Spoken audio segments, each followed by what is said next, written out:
Alors, pouvez-vous vous présenter? Alors, je suis Gilbert Neves, je suis chargé de développement pour l'Adapte-Rhône et j'anime le réseau des réussites du Rhône aussi, qui est un réseau de bénévoles qui font du parrainage vers l'emploi. D'accord, alors quels sont les objectifs du Forum Emploi SEPH Lyon 2015 qui est organisé aujourd'hui? Alors, il y a plusieurs objectifs, puisqu'on fonctionne sur différents espaces, mais en tout cas, l'objectif global de ce type de salon, c'est d'initier la rencontre entre les employeurs, mais aussi les centres de formation, aussi tout ce qui met en place les systèmes d'alternance et d'accompagnement vers l'emploi, et les demandeurs d'emploi. Les demandeurs d'emploi en situation de handicap. D'accord, alors quelles sont les particularités de cette édition 2015? Alors, sur cette édition de 2015, nous avons mis en avant des espaces bien définis. Un espace sur l'emploi, où les entreprises sont là pour vraiment proposer des offres. Un espace sur la formation et tout ce qui est contrat d'alternance, contrat d'apprentissage.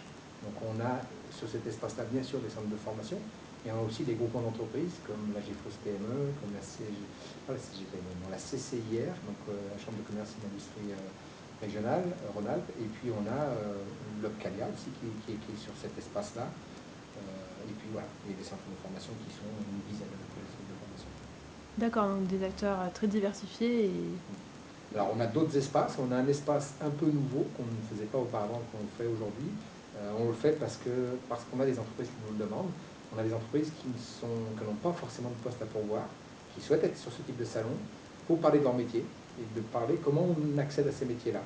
Et puis de leur expliquer qu'en stage aujourd'hui on peut intégrer l'entreprise, mais que l'emploi, il n'y a pas de proposition d'offre d'emploi pour l'instant. Donc on a deux entreprises qui sont sur ce schéma-là, donc ils sont sur un espace qu'on a appelé découverte métier, orientation métier, et on a des structures autour qui sont celles que j'ai citées, c'est-à-dire les groupements d'entreprises.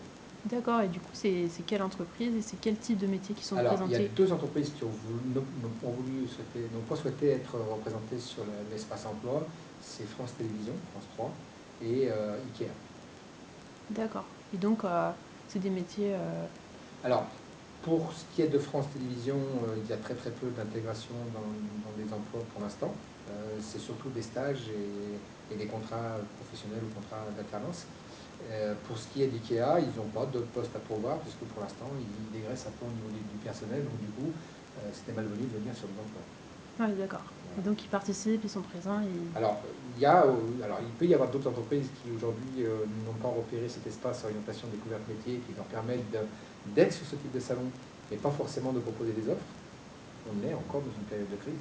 Les entreprises sont encore en difficulté par rapport à l'emploi et du coup, on peut comprendre qu'elles n'aient pas forcément d'offres à proposer. D'accord, donc c'est intéressant, ça veut dire que pour les années qui viennent, ce serait une démarche possible pour des entreprises, même si elles ne recrutent pas. Elles Pour pourraient moi, justement venir se présenter, montrer un petit peu tout leur corps de métier. et montrer qu'elles sont sensibles à l'intégration de personnes en situation de handicap, mais que pour l'instant, le climat économique ne leur permet pas de les intégrer. En tout cas, nous, on préfère ne pas les perdre sous ce format-là. Alors, bien sûr qu'il y a une dimension financière, mais c'est pas que. On se dit qu'il y a une étape aujourd'hui. Cette étape, elle est justement peut-être intégrée par les stages, intégrée par les contrats de pro, contrats d'alternance. Ça permet à l'entreprise d'avoir quand même des personnes qui intègrent l'entreprise, des personnes en situation de handicap, et se dire que peut-être dans un an, peut-être dans 6 mois, peut-être dans un an, 2 ans, peut-être plus, la situation économique va changer, va évoluer plutôt dans le bon sens, et permettra aux entreprises à nouveau d'être sur une période d'emploi. D'accord. Alors aujourd'hui, quel regard vous portez sur l'emploi des personnes handicapées? Voilà. Alors, le regard que moi je porte, c'est le regard que je découvre au quotidien auprès des personnes en situation de handicap et auprès des entreprises. Il y a, j'irais, principaux, deux principaux phénomènes. Le premier, c'est l'entreprise dont je viens de parler et qui est en situation difficile parce que, d'une part, on la pénalise parce qu'elle n'a pas le quota de personnes en situation de handicap, et d'autre part, elle a du mal à embaucher parce qu'elle est en train de dégraisser du personnel. Ça, c'est une réalité. Après, je ne suis pas dans l'apitoyer par rapport aux entreprises, parce Mm. qu'elles ont des moyens et ainsi de suite. Mais la dimension financière, la complication de la situation économique est quand même bien là aujourd'hui, avec les éléments d'être partis. Et donc, ça fait partie d'un phénomène qui est notable. Donc, c'est plus compliqué pour les personnes en situation de handicap de trouver un emploi dans les entreprises, parce que justement, il n'y a pas forcément d'embauche actuellement. Ça, c'est le premier point. Le deuxième point, c'est les personnes en situation de handicap si elles restent trop longtemps sans emploi, elles finissent par rentrer dans un système, si vous voulez, où elles ont une rémunération toute petite, hein, mais qui leur permet du coup de vivre un petit peu. Et à côté de ça, elles ont très peur de perdre ce petit avantage, et donc du coup, elles ont du mal aussi à aller vers l'emploi. Et donc l'attitude change. Et moi, je travaille beaucoup avec les personnes en situation de handicap pour que leur attitude soit adaptée à la situation. On ne peut pas trouver un emploi si on a une attitude négative. On ne peut pas trouver un emploi si on a une attitude qui n'attire pas. En gros, si vous devez choisir une personne qui a le sourire et une personne qui n'a pas le sourire, c'est vite fait. Vous, en tant qu'employeur, vous n'allez pas vous mettre un coup d'épée dans le pied. Oui. Hein, donc vous allez prendre des personnes avec qui vous travaillerez dans les meilleures conditions. Et ce n'est pas, pas un problème d'handicap.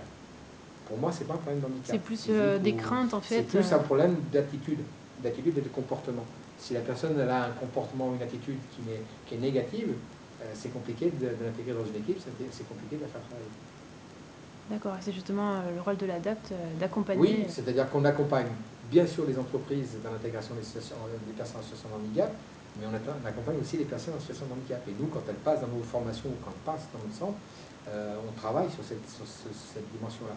Moi, je travaille souvent avec des structures, d'ailleurs je les fais venir ici, sur le travail sur l'estime de soi, sur la prise de confiance, sur voilà, toutes ces attitudes qui vont faire que la personne elle va être dans une situation où elle va donner à l'entreprise l'envie de travailler avec. D'accord. La compétence est importante, mais pas suffisante. Il faut aussi l'attitude en plus, qui fera la différence d'ailleurs. Est-ce que vous souhaitez ajouter quelque chose? Pas particulièrement, si ce n'est que pour moi, les forums comme ceux que l'on met en place sont importants parce qu'ils vont initier la rencontre. Les gens vont être en contact, il va y avoir de la relation, ils vont se rencontrer, ils vont se parler sur le salon. Et aujourd'hui, c'est en perte de vitesse, ces systèmes des salons. D'année en année, on perd des entreprises, d'année en année, on est de plus en difficulté pour les mettre en place. Et je dis que c'est un peu dommage parce que faire sur Internet, faire à travers le net des rencontres, ça reste virtuel. Ici, on est vraiment sur la prise en compte de la personne et du face-à-face. Oui, donc vous pensez qu'il faut absolument garder ce lien Il faut arriver de rencontre directe. Il faut arriver à lier les deux. Les deux sont importants.